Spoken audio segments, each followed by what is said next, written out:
Today we are going to discuss about crime scene investigation. We have already discussed about crime. Crime is an act which is against to the law of the land. So crime scene is a place where crime has occurred, and crime investigation is investigation of crime which has been offended against a person or property. Crime scene investigation is one of a legal duty which is bound by police officers to perform. Crime scene is an integral part of scientific investigation which has to be done to collect the valuable evidences for a case from the crime scene to prove the crime committed by a person. Generally, crime scene will be conducted in following steps, that is, for reconstruction of crime scene, developing and understanding the sequences of event occurred and modus operandi of a person or a criminal, and for collection of relevant evidences in a systematic manner. Crime scene, simulated crime scene of a murder case. So from this crime scene, the investigating officer or a student has to collect the evidences.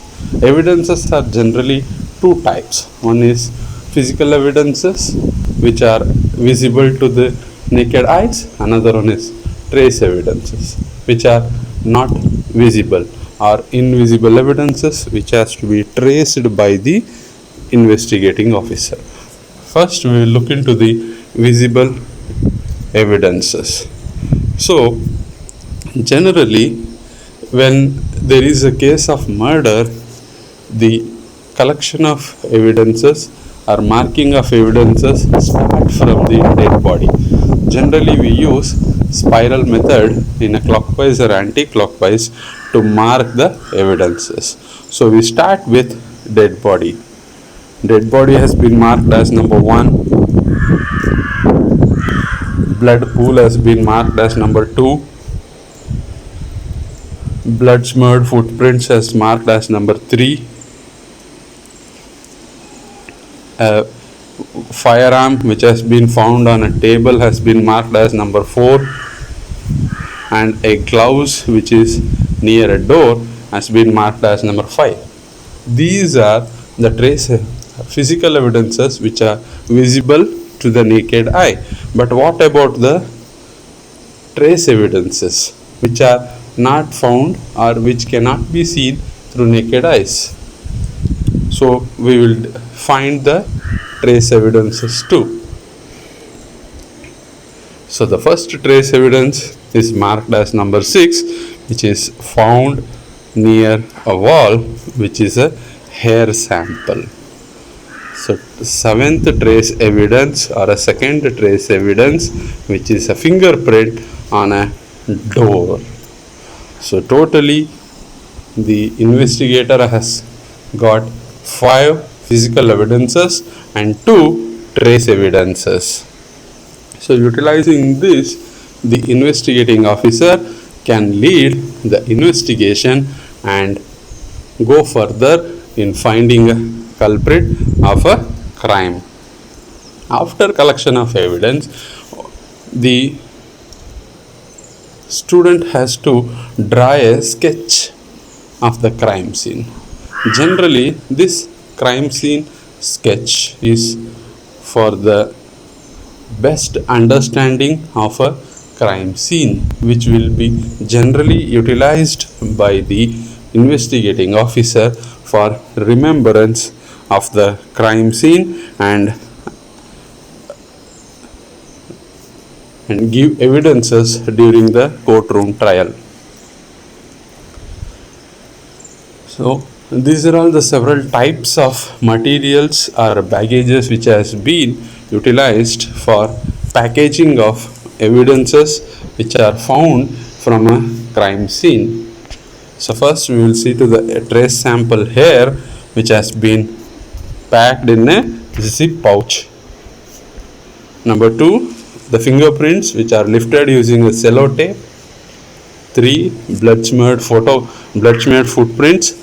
Generally, if it is not a blood smeared, we will have to lift the footprint, but as it is a blood which is a more volatile, we cannot lift it, we have to photograph it in a 90-degree angle, so which will be able to understand the photograph and analyze the footprints. Then the blood pool, generally we need not to collect the whole blood, but from 2-3 points of the blood pool we have to collect the blood, so that it will be useful for analysis, which may be lead to the culprit, sometimes it may be the victims only. And the firearm which was found on a table, generally the firearm will not be packed as it is, because sometimes it may be loaded. So to avoid any accidents while loading or packaging or while analysis, it has to be locked in a locking position or a clock position, so by which there will be no any accidents. So after visiting the simulated crime scene, the students will be able to deal with the real life scenario to investigate and uphold the justice. So this simulated crime scene will help the students to deal with the real life crime scene when they enter into the crime scene, so by which they will be able to collect the evidences which may be a physical or a trace, and through which they will be able to do all the necessary activities. Thank you for viewing the video.